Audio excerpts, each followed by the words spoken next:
성경 봉독을 하겠습니다. 오늘 말씀은 디모데전서 1장 18절에서 19절입니다. 다 찾으신 줄 알고 봉독하겠습니다. 아들 디모데야, 내가 내게 이 경계로서 명하노니 전에 너를 지도한 예언을 따라 그곳으로 선한 싸움을 싸우며 믿음과 착한 양심을 가지라.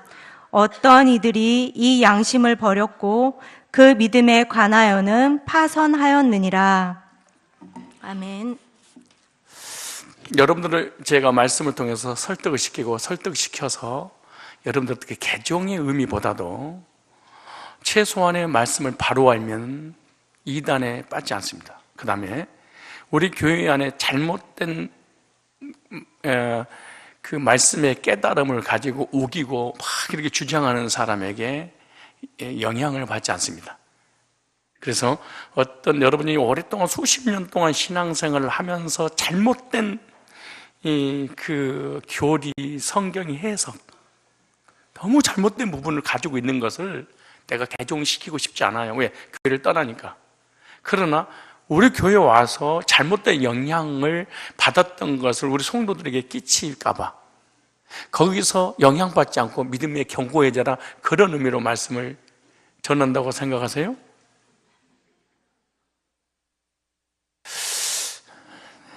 제대로 깨달으시기 바랍니다. 왜냐 그러면 오늘 본문에 애언이라는 단어가 한국의 신비주의로 만들어버려서 그렇습니다.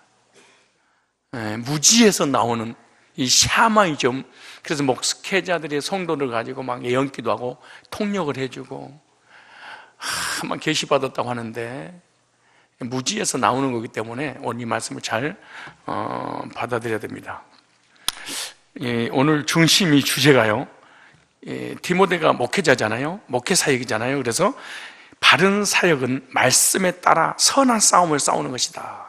그러니까 우리가 목회할 때, 목자를 할 때, 신앙생활을 할 때 가장 중요한 것은 말씀으로 싸우라 그랬어요. 이 바울은 디모데에게 선한 싸움을 싸우라 이렇게 권면했는데, 싸움 중에 대부분은요 상대방을 이겨야 하기 때문에 이 세상에 있는 모든 싸움은 99%는 악한 싸움입니다.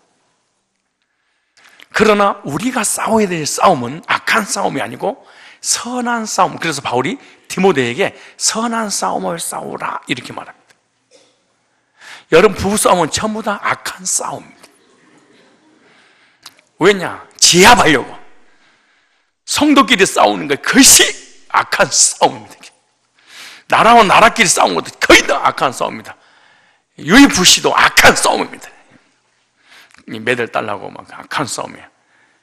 그런데 그리스도인이 싸워야 하는 것은 무슨 싸움이다? 선한, 악한 싸움이 아니야. 상대방을 이기는 그런 싸움이 아니야. 선한 싸움이에요. 그런데 싸울 때 중요한 몇 가지가 있는데, 어떻게 싸우며 무엇을 가지고 싸울 것인가, 이것이 너무나 중요합니다. 요즘 국가와 국가 간의 전쟁도요, 무기를 가지고 어떻게 싸울 것인가, 이겨야 될 거 아니에요? 그 악한 전쟁에서 쳐들어오면 방어하고 대적해야 될 거 아니에요? 그런데 누가 이기느냐? 쪽수가 이기는 것이 아니에요. 첨단 무기입니다. 북한이 한국을 이기지 못하는 것이, 그들은 첨단 무기를 소유하지 못하고 우리 소유를 했던 거예요. 누가 첨단 무기를 먼저 소유에 따라서 싸움의 승패가 결정이 되는 것입니다. 그리스도인의 사역은 선한 싸움입니다. 그래서 주의 일꾼들을 그리스도의 군사라 이렇게 말해요. 군사, 군인, 전쟁에 나갈 준비가 된 사람이 군사잖아요. 그래서 선한 싸움을 어떻게 싸워야 되냐? 본문은 아들 디모데에게 선한 싸움을 어떤 무기를 가지고 어떻게 싸워야 될 것인가, 이 방법을 아주 구체적으로 설명해 놨습니다. 이 방법 아니면 백전백패일 것이다.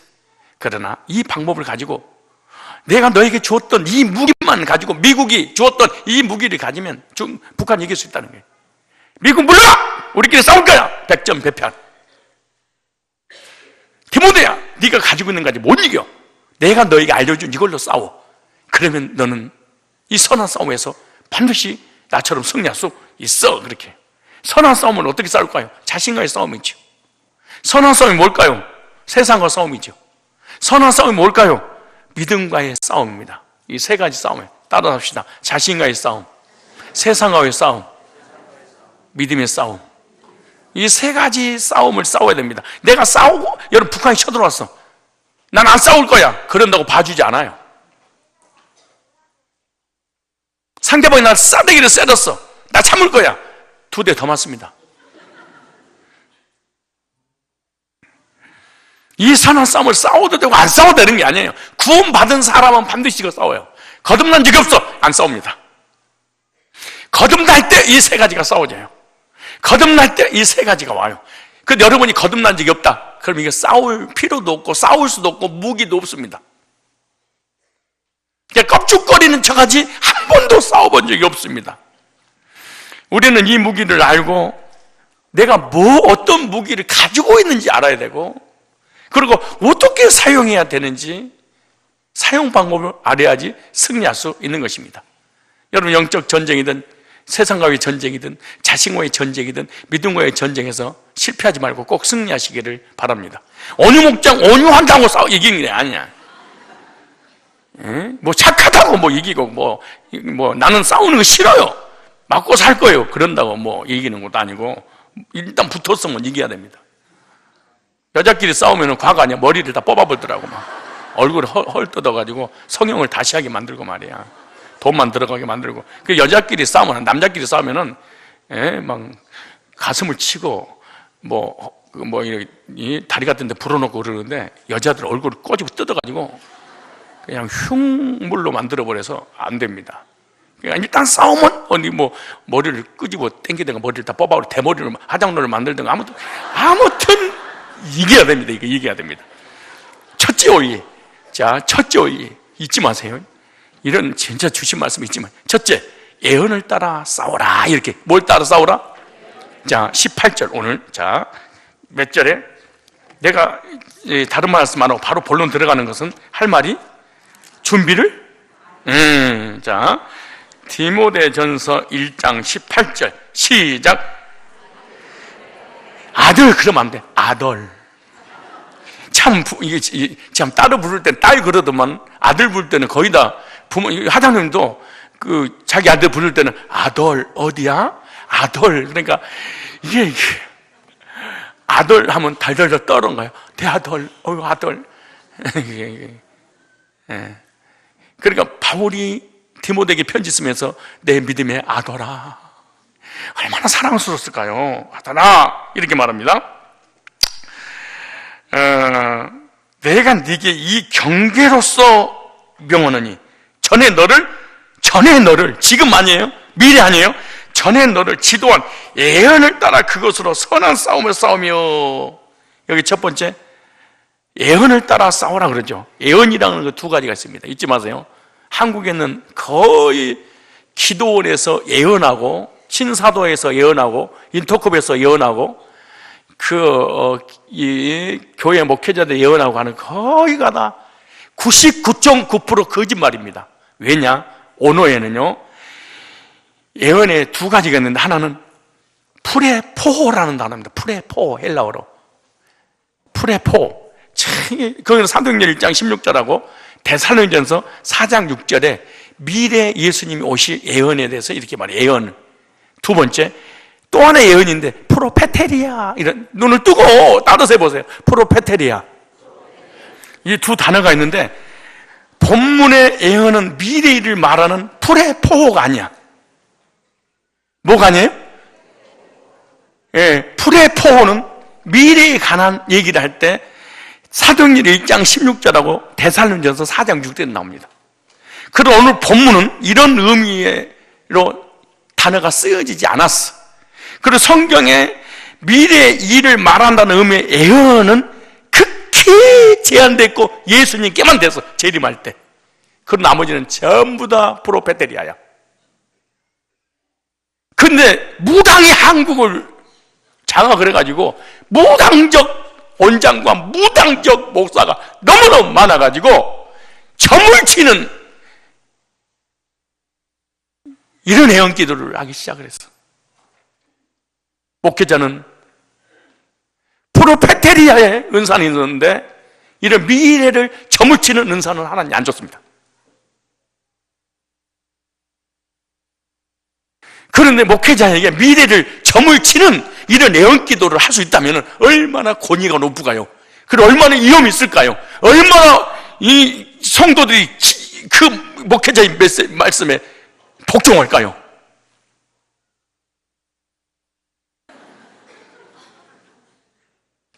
목사님이 방언하면서 몇 번만 고견 들어버리면요, 교인들 무슨 일이에요? 무슨 일이에요? 집에 큰 나무가 있구만. 근데 만약 있었다 그러면 어떻게 하세요? 근데 없었어. 그럼 뭐라는 줄 아세요? 고향이 어디냐고, 장이었다고. 그때 없었어요? 있었는데요. 거기 있었잖아. 그 나무로 인하여서 가정에 큰 재앙이 온 거야. 나무 뽑아. 근데 나무 없는데요. 그럼 뭐라는 줄 아세요? 나무가 없어서 그래. 그거를 심어야 돼. 심어야 돼. 집안이 그늘이 없어. 아파트인데요. 진짜가 무덤들인데. 그래 놓고는 집안에 누가 아프시군요. 야, 삭신 안 쑤신 사람이 어디가 있냐, 씨. 그렇지 않으면은 뭐라는 줄 아세요? 누구 죽을 뻔했었지요. 우리 어렸을 때 죽을 뻔하다가 다 살아났어. 그런 얘기 하지 마. 부활만 못했지. 이런 진짜 거짓말로 사기쳐 가지고 말이야.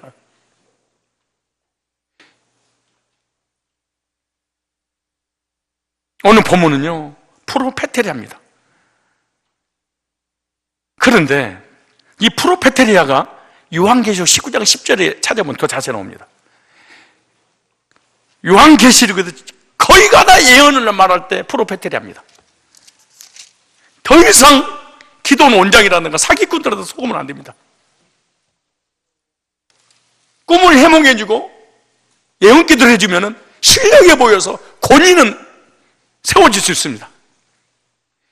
교인들을 꽉 붙잡고 공포에 떨게 할 수 있습니다. 그러나 사기꾼입니다.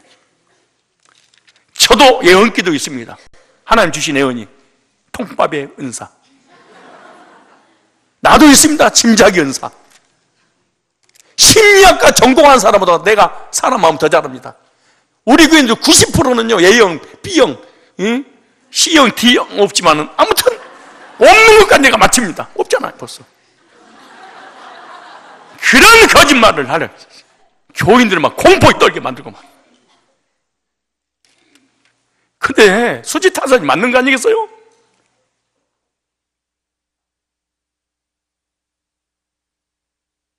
계시록 19장 10절.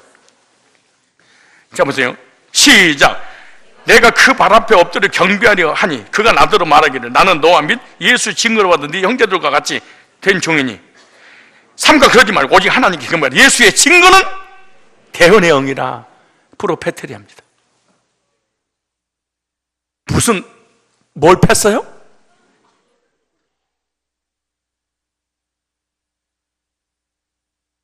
여러분들이 너무너무 좋아하는 거짓말 잘하는 예언기도 하는 사람, 어떤 성경을 고린도전서 가져옵니다. 고린도전서 14장. 잘 보세요. 14장 6절. 아까 계시록 19장 10절에는 뭐라고 그러죠? 대언의 영이라고 했죠. 하나님 말씀을 대언하다, 기록된 말씀을 대언하다, 이런 뜻이죠. 자, 그러면 고린도전서는 뭐라고 그러는 거 보세요. 너무너무 원래 우리 교인들이 딴 데 다니다가 속아가지고 이제는 이런 말 하면 저러면 안 되는데 미래 예언기도가 있는 건데 안 받아들여. 진짜 안 받아들여. 그러니까 고린도전서 몇 장? 어디예요? 14장이 넣어졌다는 거예요. 한참 찾다 보면 반드시 어디가 있어요. 그게 바로 못 찾아서 그렇지. 14장 6절 자 보세요. 14장 6절 시작. 그런즉 형제들아 내가 너희에게 나아가서 방언을 말하고 계시나 지식이나 예언이나 가르치는 것이 말하지 않으면 너에게 무엇이, 여기서 예언 나오죠? 프로페테리아입니다. 한국의 목회자 99.999%는 이걸 갖다가 미래에 점을 치는 은사적 예언이라고 불어버렸어. 예언을. 그래서 방언과 예언하고 연결시켜서 사기입니다. 진리의 사기.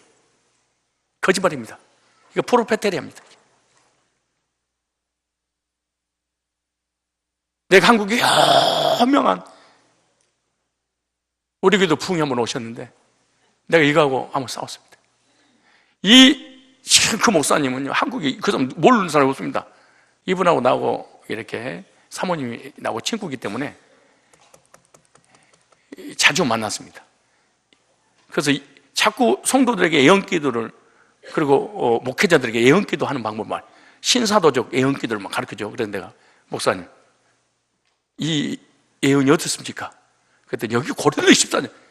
왜요? 왜 그거 이제 미래를 점을 치는 예언이라고 생각하십니까? 그랬더니 이것을 자기가 예언지를 확신을 하고 미국의 유명한 신학적 교수, 세계적인 교수님한테 찾아가가지고 자기가 이 본문의 예언은 무슨 예언입니까? 미래에 점을 치는 예언이었는데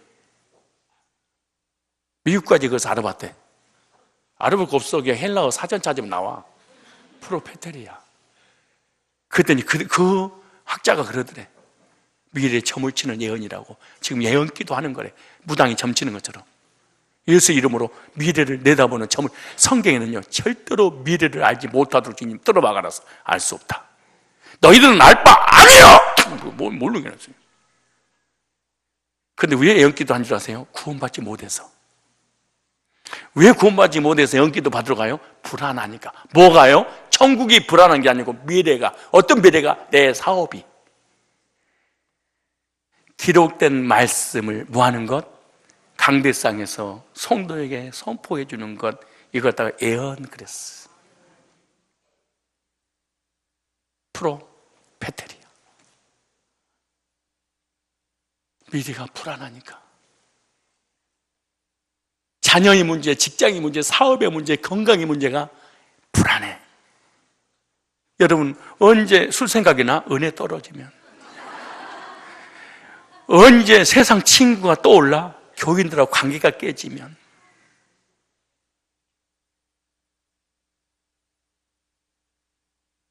언제 기도는 온장 찾고 싶어요?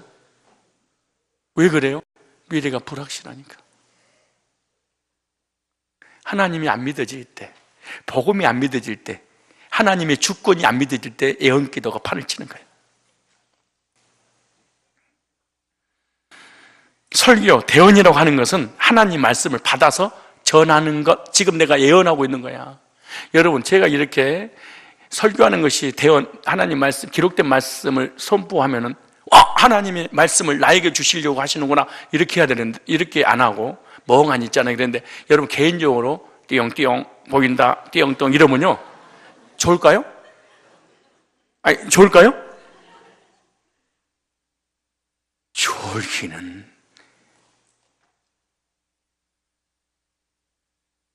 그래서 이 예언을 대언이라고 그러고, 대언을 쉽게 말하면 뭐예요? 설교 말씀. 지금 내가 뭐 하고 있는 거예요? 예언을. 계시록 1장 3절에 더 자세히 나와서 이 예언의 말씀을 읽는 자와 듣는 자들과 그 가운데 지켜 행하는 자는 복이 있도다. 때가 악함이라. 거기서 이 예언의 말씀을 프로페테리아. 신약의 2절 빼고 난 나머지는요, 예수님 재림하나 나머지는 다 프로페테리아예요. 교인들 상대로 공포에 떨게 만들려고 안수기도 하면서 예언기도 해주는 거야. 진짜 인사해서 옆 사람 보고 다녀왔지요? 시작. 안 다녀온 척 하기는. 예? 교회 오래 다니면 오래 다닐수록 그러는 거예요. 아유, 진짜. 아니, 내가 제자대학 때 그런 얘기 했는데, 저기 만삼지구에 가면은요 건강원이 있어요. 창덕시장 앞에 삼거리에. 거기 무슨 병원이죠? 거기 약 이빠이 줘서 금방 고치는데, 딴 데보다 10배 빨리 와. 거기는 한 방에 한꺼번에 그냥 죽더라도 한 번에 그냥 매겨버려가지고. 그래 잘 맞아. 거기는 그 남동병원인가 뭐 성심병원, 남동의원이 그 바로 옆에 보면은 건강원이 있어요. 그분이 나이가 76세예요 지금도 건강하고 나서 이거 안 하면 자기 죽는다는 거야. 왜? 사람이 은퇴를 하면 갑자기 늙어버린대. 그래서 이 손 자기 놓을 수 없다는 거야. 그분이, 목사님, 내가 사람 딱 보면은 90%는 어디에 무슨 병이 걸렸는지 딱 압니다. 목사님은 이 열이 많기 때문에 37도 이상의 온도에 올라가면 지장이 옵니다. 그럼 찬물과 따뜻한 왔다 갔다 하면 안 됩니다. 여기다가 조용히 가십시오. 뭐 이런 식으로 하면서 잘하더라고. 근데 이분이 이 세미나를 많이 다녀요. 건강 세미나. 근데 이분 나한테 그러는 거예요. 목사님, 건강 세미나만 다니는 것이 아니고 목회자 세미나도 합니다. 그러더라고. 목회자 세미나. 그 목회자 세미나, 몇천 명도 제가 세미나 인도하고 모인데, 목사님들이. 아니, 당신 교회 안 다니잖아. 그랬더니 안 다닌다고. 근데 세미나인데 목사님이 와요? 그랬더니 많이 온대. 근데 나 그걸 불어나 봅시다. 어떻게 목회자 세미나 때, 불신자가 목사님을 상대로 어떻게, 그럼 왜 세미나를 내용이 뭡니까? 주제가 뭡니까? 그랬더니 교회의 부흥을 위한 목회자 세미나. 집사님 직접 들어봐, 그분한테. 그럼 똑똑하잖아요. 교회 부흥을 위한 목회자 세미나를 인도한대. 그런데 개척교회 목사들 그런 뜻처럼 온다는 거야. 너무 궁금한 거야. 그래서 내가 거기서 1시간 이상 동안 그 안에서 첫째, 이분이 나한테 첫째 그러더라고. 어디 많이 들어본 것을 첫째 그랬어요. 그래서 내가 내 설교는 안 들었겠지. 아무튼 똑똑하니까 첫째 그래서 찝시다 그래. 대형교회 목회자를 쫓아다녀라. 왜냐? 대형교회가 그냥 되는 게 아니야. 뭐가 있어서 그래. 그분이 뭘 가지고 있는가 그걸 찾아라. 근데 목회자들이 대형교회 목회자가 왜 부흥되는 거에 관심 없다. 자기 잘나면서 산다는 거야. 이걸 내려놔라. 첫째 그런 거야. 불신자가. 두 번째, 일꾼을 세워서 파송해라. 아니, 그 일꾼을 세워서 파송하는 이유가 뭐냐 그러면은 오합지졸은 필요 없습니다. 일꾼 하나가 오합지졸을 잡습니다. 교회는 목회자를 따로 쓰는 지도자, 일꾼이 없습니다. 교인이 목회자를 위해서 죽으라면 죽을 사람이 없다는 거야. 이 일꾼을 찾아라. 성경적 마인드를 가지고 있는 목회자 세미나 하고 있는 기분이.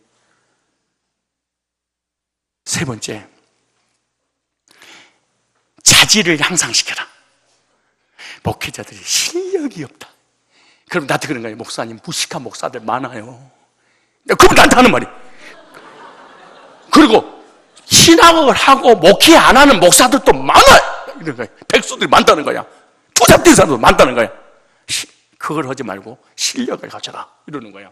네 번째, 또 있어. 가장 중요한 것은 목회자의 도덕고 윤리적인 인격이 돼야 됩니다. 인격이 안 되면 교인들이 왔다 갑니다. 네 가지 원리를 가지고 자기가 살붙여서 집회하고 다닌대. 그래서 내가 이 네 가지를 그 자리에서 외워가지고 나도 목회자 세미나를 네 가지고 갈까 해.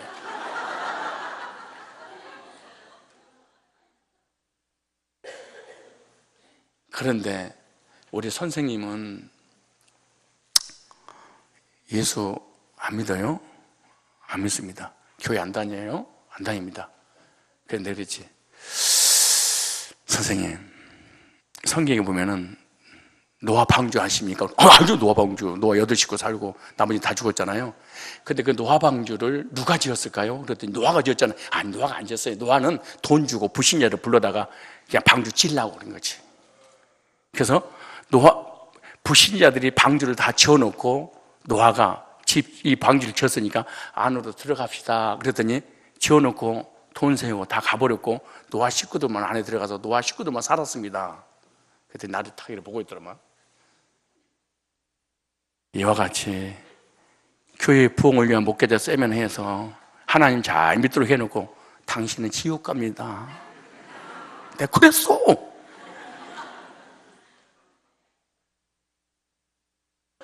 불신자들 세미나를 들어요.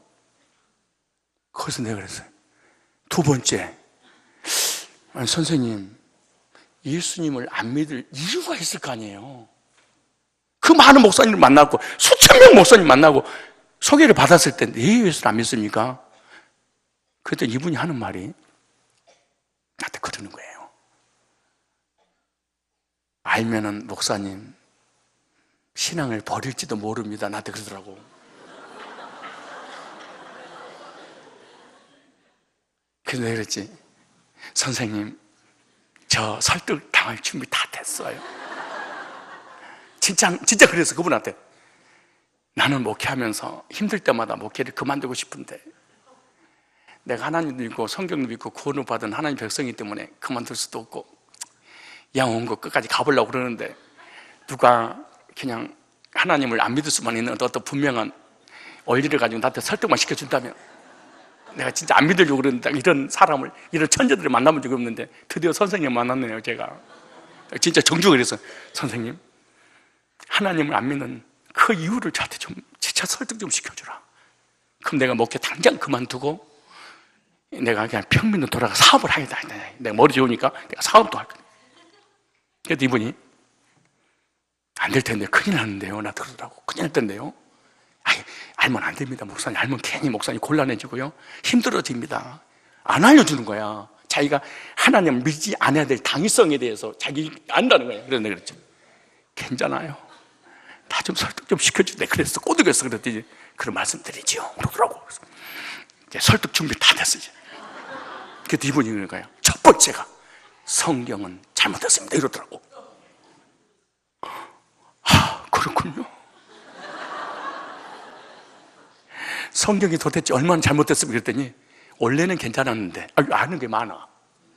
원래 원서 처음에는 괜찮았는데 캐톨릭가 오면서 캐톨릭 교황과 신부에서 이 번역이 되어서 비진리로 바꾸는데 90%는 잘못됐습니다. 성경을, 하나님 말씀이 아닙니다. 그래서 저는 안 믿습니다. 다 이러는 거야. 막 설득 당하려고 하는데 생각이 나잖아.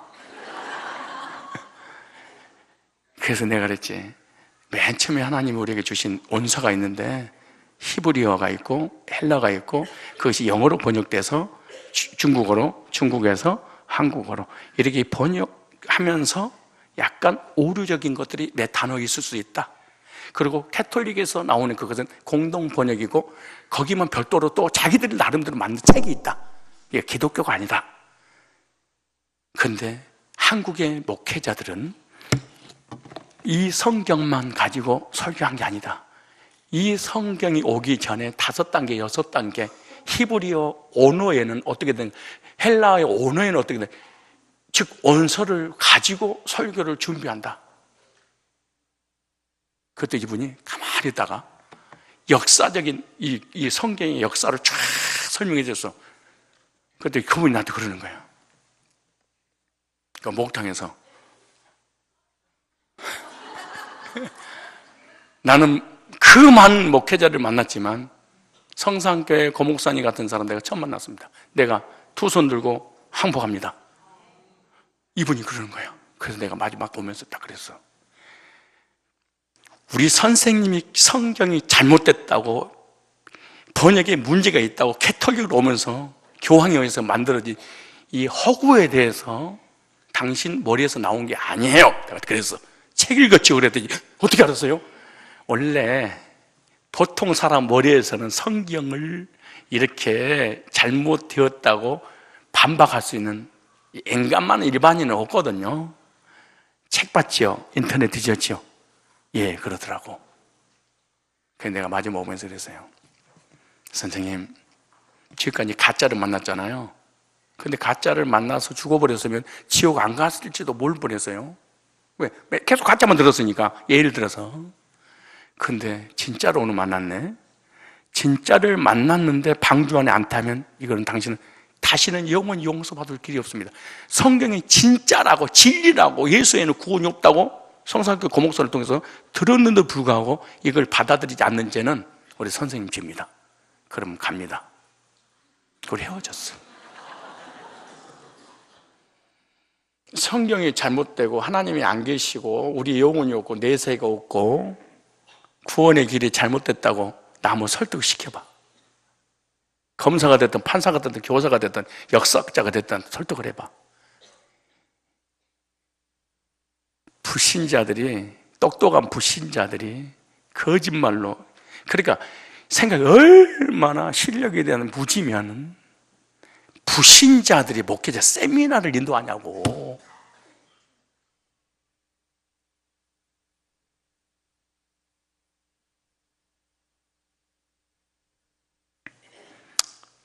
사도 바울이 디모데에게 뭐라고 하냐면은, 디모데야, 눈을 뜨고 이걸 읽어야 된단다.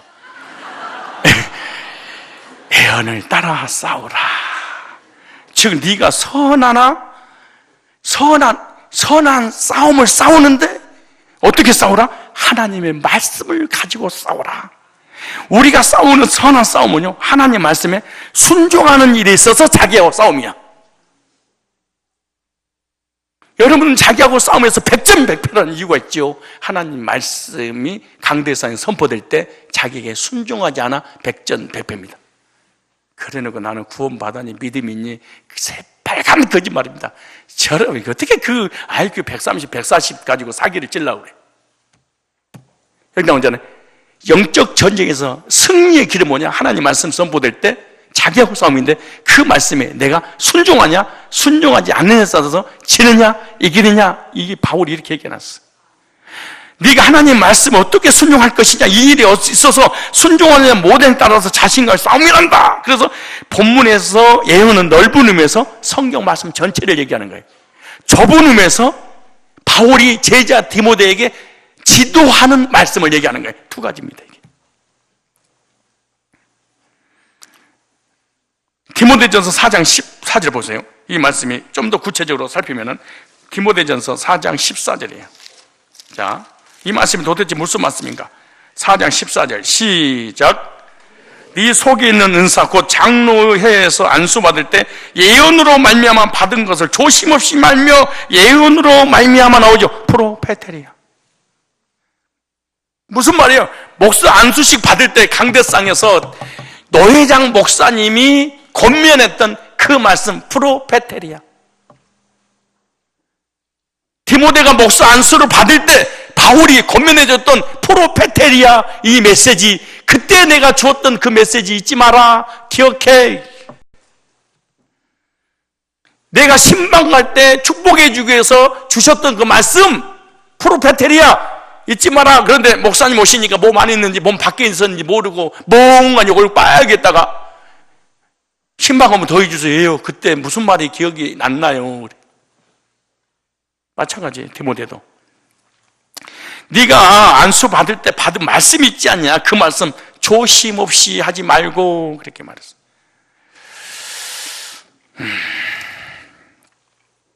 그래서 우리의 싸움은 하나님의 말씀에 순종한 일에 자기하고 싸움입니다.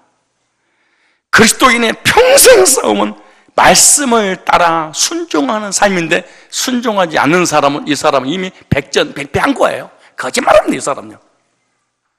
강대상에서 선포되는데 자기 자아가 강한 사람은요, 절대로 메시지에 순종하지 않습니다. 그 싸움은 하나님 앞에서 자기와의 싸움입니다. 자, 고린도전서 9장 26절. 고린도전서 9장 26절입니다. 오늘 1부, 2부, 3부는 디모데전서를 쭉 강의하려고 그렇게 합니다. 그 끝나면 히브리서 쭉 이렇게 디모데 후서 이렇게 쭉 하고 대사랑 전후서 쭉 하고 이렇게 성경을 전체를 해야 될 것 같은 생각. 이랬다 저랬다니까 성도들 아는 게 하나도 이랬다 저랬다만 알아가지고 뭘 제대로 아는 게 없어. 왔다 갔다 했었더니. 그래서 고린도전서 9장 26절로 27절이에요. 자, 보세요. 고린도전서 9장 26절로 27절이 있기 전에 어디 말씀이 읽냐 그러면 25절 보세요. 24절부터 운동장에서 다름질하는 자 다 달아날지라도 오직 상 얻는 자는 하나인 줄 너희가 알지 못하니 너희가 엇도로 이와 같이 다름질하라. 이 길을 다투는 모든 일이 절자는 저희 썩을 멸류관에 얻고자 하되 우리는 썩지 아니고 얻고자. 그러므로 보세요. 내가 다름질하기를 향병 없이 하는 것 같지 아니하고 목적지가 분명하잖아요.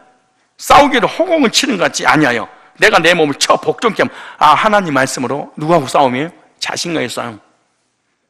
말씀이 선포될 내 견해와 내 고집과 내 철학을 내려놓고 말씀이 이리 가면 이리 가고 저리 가면 저리 가고 쓰라면 쓰고 순종하면 순종하고 이렇게 하라고 그러는데, 이성주의는 말씀에 순종하지 않습니다.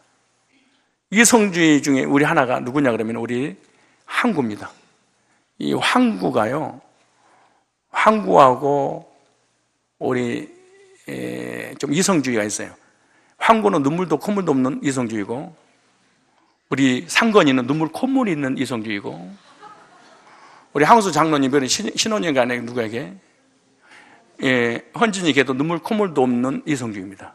근데 공통점이 하나 있어요. 구원 받으니까 눈물 콧물로 바뀌어. 사실은 감정주의로 이게 바뀌더라고. 근데 이성주의는요, 하나님 말씀이 딱 저래 자기한테 맞지 않잖아요. 자기 견해에 딱 맞지 않다 바로 쳐버려. 예수님이 이 땅에 오셔도 자기 마음에 안 탁 잘라버려요. 근데 언제 말씀 받으느냐? 거듭날 때 받아요. 한국에 그지? 예. 이 한국은 무지하게 이성주의고 돈 무지하게 좋아하는 애입니다. 진짜 돈 좋아하고, 나한테 솔직히 토설을 하더라. 나는요, 하나님보다 돈이 더 좋습니다. 난 돈 없이 못 삽니다. 나 이러더라고. 근데 욥기서를 통해서 구원을 받고 난 다음에 건축공업 설교를 하는데, 이 아이가 하염없이 울면서 감격해서 월요일날 출근하기 7시 반인가 8시 내가 목사님 교회 몇 시 왜 오냐 그러더니 내 마음 바뀔까봐 빨리 건축공업 하려고요.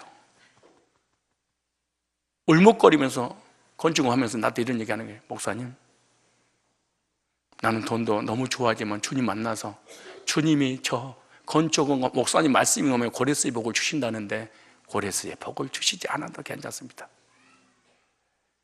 목사님, 안 줘도 괜찮습니다. 저는 그분이 좋아서 드리기 시작했습니다. 그리고 한 달인가 했더니 또 가져왔어. 부족해서 또 가져왔습니다. 무슨 말이에요? 하나님 말씀이 이성을 이긴 거야. 뭐하고 싸워서 이긴 거예요? 자신하고 싸워서 이겼어. 뭐가? 말씀이 프로페테리아. 이것을 하나님의 사람이라 그래. 근데 구원받지 못하면 이성이 말씀이 안 오면 안 받아들여요. 여지없이 내쳐버립니다. 절대로 안 받아들입니다. 그리고 절대로 하나님 앞에 나를 양보하지 않습니다. 하나님 앞에 물질 양보하지 않습니다. 근데 거듭나면 바뀝니다, 이게. 왜? 옛날에는 율법주의는요, 하나님을 위해서 드릴 수 없습니다. 왜? 행함이기 때문에. 근데 하나님 사랑을 경험하면, 사랑하는 그분이 생기면 드리고 싶습니다. 여러분, 사랑하는 가족들, 아내, 남편, 성도, 연인간 사랑하면 돌아서서 뭔가 해주고 싶잖아요. 근데 해주고 돌아서 좀 더 잘해줄 걸 이런 생각, 사랑하면. 근데 하나님 미우면은 본전 생각이 납니다, 자꾸. 그리고 율법주의는 늘 하나님과 계산적입니다. 이 한국가 구원받기 전에는 이렇게 11조를 하면은 주고, 헌금하면 늘 계산합니다. 계산하다 가능성이 있으면 눈치껏 하고 그러지 안 해버리고. 근데 구원받으면요, 성경에 나오잖아요. 성경인가 소설인가 영화인가 아낌없이 드린다. 아닌가? 아낌없이 주려. 아무튼 사랑하면요, 상대방이 달라고 안 해도 줘. 근데 사랑하지 않으면요, 달라고 해도 안 줘.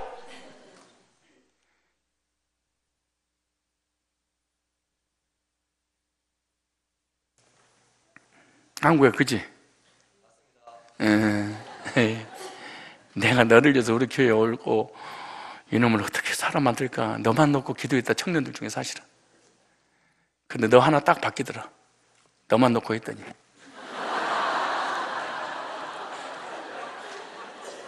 농담하는 게 아니에요. 우리 엄마는 인격적이고 참 나를 사랑했어요. 우리 엄마는 6.25 불교에 영향을 받았죠. 옛날 어머니들이니까.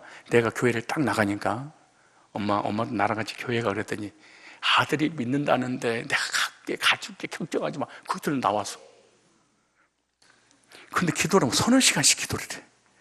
그래서 엄마는 무슨 기도할 게 그렇게 많아? 내가 그래. 그럼 엄마는 그런 거야. 너를 위해서 해. 하나님이 크게 써달라고. 그래. 우리 팔라멘데 다 섞어서 해. 그랬더니 나는 한 명을 딱 찍으면 딴 생각이 안 나요.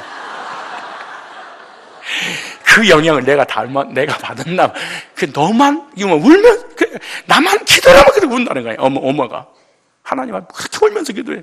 원래는 산에 가서, 막 절간에서 막 울면서 기도했는데 방향이 틀어가지고 교회 와서 이제 울면서. 오직 하나. 그래서 내가 이렇게, 여기까지 오게 되는 것이 우리 엄마의 기도가 아니었는가 그래. 오늘 어느 목장이에요? 하장로님 대목자예요? 어쩐지 내가 마음이 열려 있어. 사랑해요. 진짜. 난 하장로님 머리만 봐도 은혜 같아. 진짜 장로님들하고 이렇게 농담하고 이럴 수 있는 관계가요, 한국에 별로 없습니다. 진짜 없습니다. 목회자하고 장로하고 지금 살얼음판을 걷는 방법이 무슨 농담이고, 장로님 머리 가지고 건드렸다. 이거는 진짜 불강력적 은혜가 아니고는 이거 안 받아들이게 돼 있어요. 참, 나 웃기고 있어, 정말. 어디 있자고 그랬는데, 보세요. 내가 내 몸을 쳐서 복종케 하면 내가 남에게 전파하는 자기 도리에 버림이 될까노라. 그러죠. 그 허공을 치는 것처럼 아무데나 휘두르는 것이 아니라 정확한 목표와 대상이 있다는 거잖아요. 내가 내 몸을 쳐서 복종케 하는데, 그런데 보면 볼수록 이 말씀이 얼마나 깊은 것이 깨달아져야 됩니다. 세상에 자기 몸을 이길 수 있는 사람은 아무도 없단다, 그 얘기야 지금. 바울이 자기 몸을 이길 수 없었다. 자기 견해와 자기 고집과 자기 생각과 자기 성과 자기 철학과 자기 몸을 이길 수 없었다. 자기 자존심을 이길 수 없었다, 이렇게 말해요. 그러니까 얼마나 자기 몸을 오늘도 찔러야 하리니, 뭐를? 내 생사를 오려내야 돼. 우리 자기를 이기려고.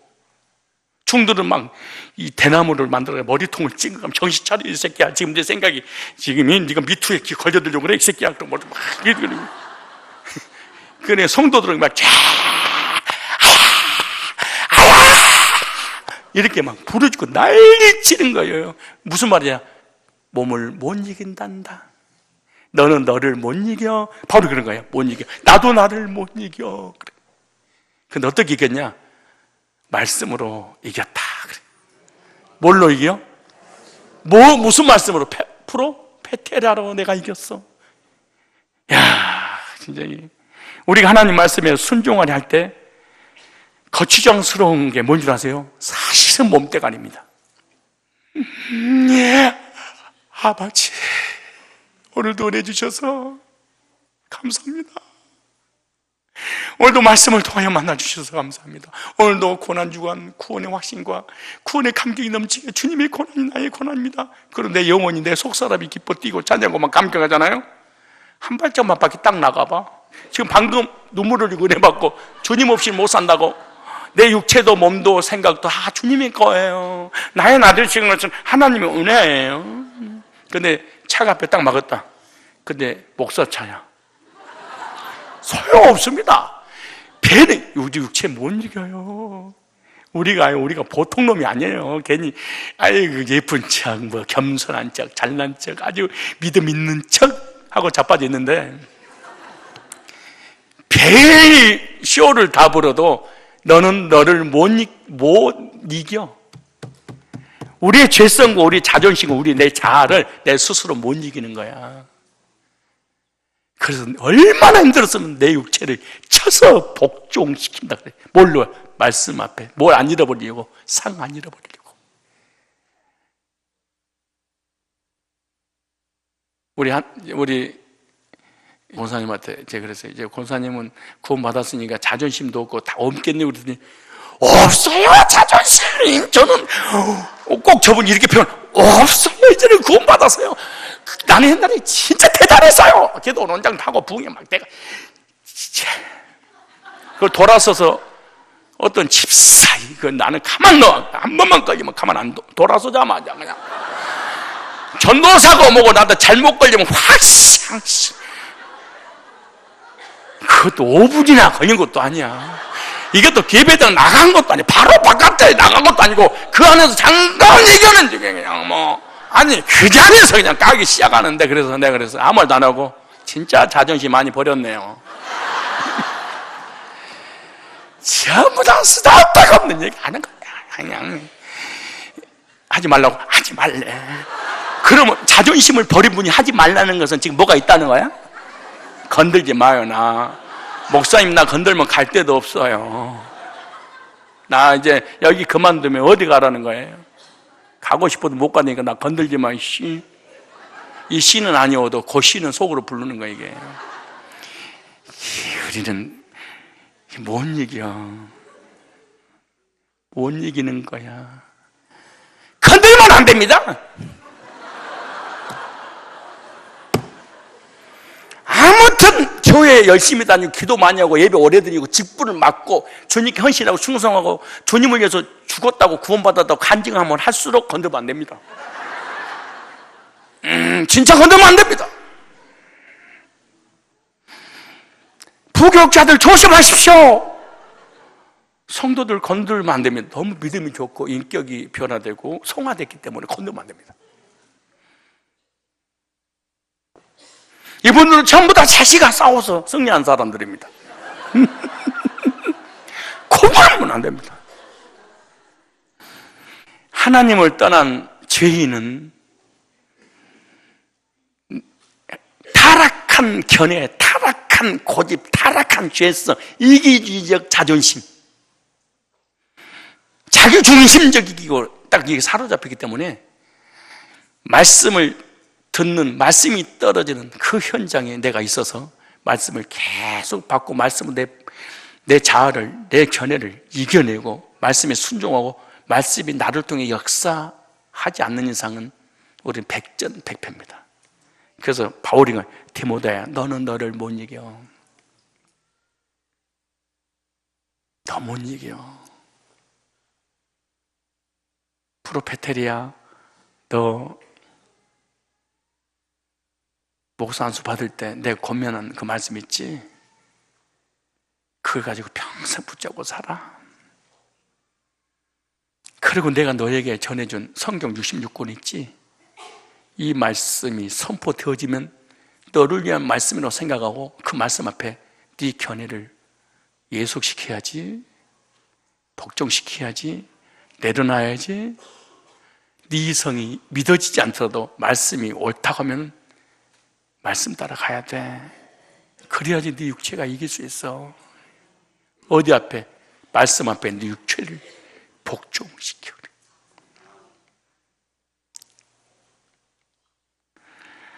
오늘 내가 하나님 말씀을 들을 때 내가 무엇을 어떻게 싸워야 할 것인가를 결심을 해야 됩니다.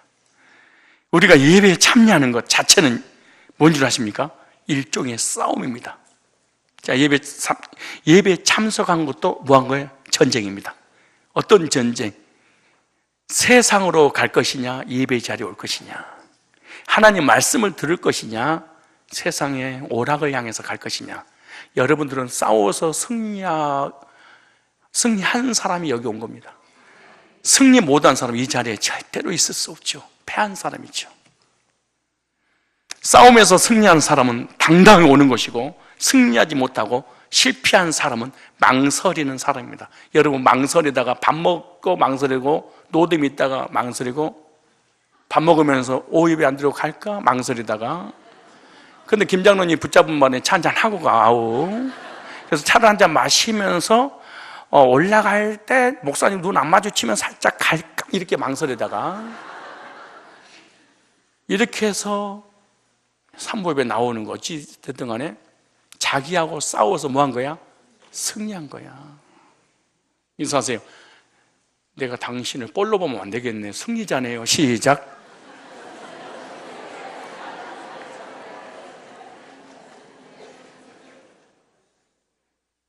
두 가지 올리면 딱 하고 끝납시다. 그 다음에 또 엄청난 말씀이 있는데 2대지 3대지 해야 돼. 다음에 하기로 하고, 하나는 여기서 나오는 그 예언이란 단어는 프로페테리아이기 때문에 강대상에서 선포되는 말씀과 성경 66권인데, 강대상에서 선포된 말씀과 성경 66권이 나에게 묵상하고 선포할 때마다 그 메시지에 내가 순종해서 나를 이길 것이냐, 아니면 내가 메시지를 제칠 것이냐. 메시지를 내 견해가 이겨서 불복종한 사람은 사실은 믿음에서 패한 겁니다. 이 사람은 실패자입니다.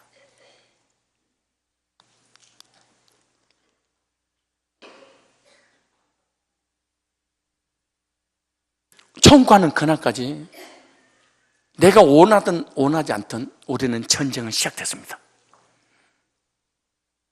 이 전쟁에서 이기는 유일한 길은 메시지 선포되는, 예배가 선포되는 그곳에 내가 있어야 되고, 그 메시지를 들을 때 그 메시지가 나를 지배해야 되는, 내가 나를 못 이기니까 말씀하고 내 견해하고 내 자아하고 엄청난 전쟁이 일어날 겁니다. 어마어마한 무기를 내 견해가 첨단 어떤 과학을 발달시켜서 이 어마어마한 첨단 무기를 만들어내듯이 내 견해에서, 내 고집에서 그럴 수밖에 없는 합당한 어떤 이론들을 끄집어내서 내가 말씀을, 예배를 드리지 않을 수밖에, 말씀을 받아들이지 않을 수밖에 없는 어떤 합리적인 것을 자기가 찾아냅니다. 그리고 나는 5예배 안 드려요, 3보 예배 안 드려요, 일주일에 한 번이라도 다행인 줄 알아, 나는 그럴 수밖에 없어, 다 자기가 만들어냅니다. 그리고 메시지를 밀어쳐버립니다. 그리고 그 메시지 위에 짓밟고 자기 견해가 딱 서 있습니다. 자기 고집이, 자기 철학이. 그래서 내 육체를 쳐서, 여러분 여기 졸리는 것도 사실은 눈을 쳐서 복종시켜야 됩니다. 다른 방법이 없습니다. 그때 어떻게, 그럼 내 눈하고 내 이성하고 싸워야 됩니다. 내 이성은 또 잠언하는데 그 육체가 졸려 팍 찔러버려야 됩니다. 그래서 찔러서 내 이성이 육체를 지배하고 다스립니다. 그럼 눈이 떠집니다. 물론 실명될 수는 있습니다. 근데 아예 처음부터 육체야 눈하고 싸워서 이게 생각도 안 해버려. 그냥 눈이 감기면 감긴 대로 이성이 순종을 해. 우리 몸이 왜 욕골 됐어요? 밤 11시에 이 육체가 뭔가 자꾸 불러. 꼬르륵 꼬르륵. 야식은 자다가도 일어나서 먹고 자야 돼. 야식 먹고 죽은 귀신 때깔도 좋다는데, 근데 그 야식은 구체적으로 다 준비를 해놔. 라면에다가 냉동실에 찬밥을 말아서 먹으면 이것은, 근데 그 밤 11시는 고기고 뭐고 아무도 안 땡겨.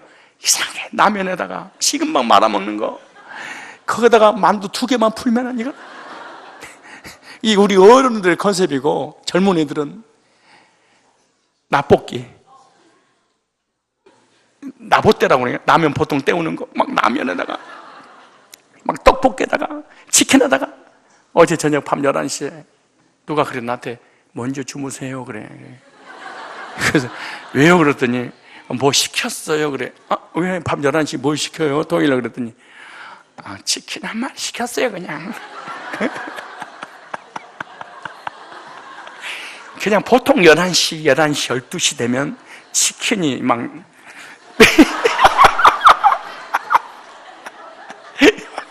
지금 뭐하고 싸워서 진 거예요? 지금 이성이 육체한테 져버린 거야. 그러니까 육체에 순종을 해야 돼. 뭐가? 이성이. 그러니까 배가 어떻게 된 거야?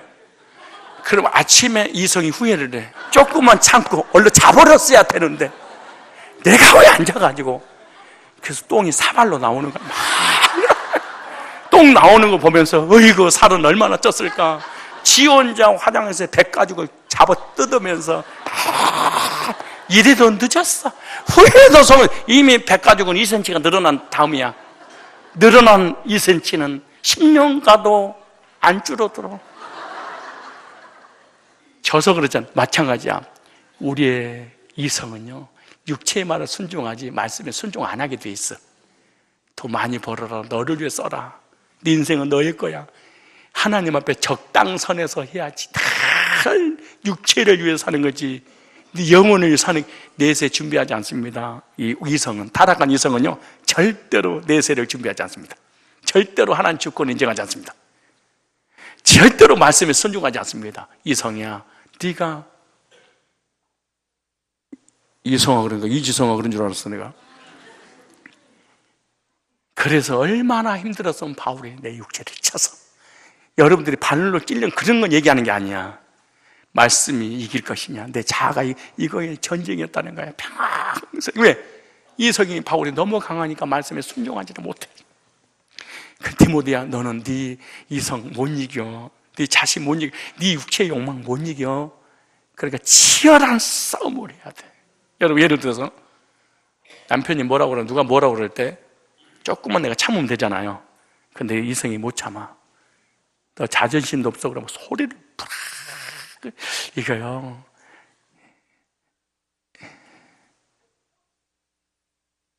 인사하세요. 참어. 시작. 남자가 됐든 여자가 됐든 간에, 그래서 구원받지 못하고 은혜가 충만하지 못하면요, 이성만 딱 남아있습니다. 거듭나지 못한 사람은 딱 이성만, 자기 견해와 자기 철학과 자기 고집과 자기 사상이 딱 서 있습니다. 절대로 하나님과 말씀 앞에 양보하지 않습니다, 이 이성은.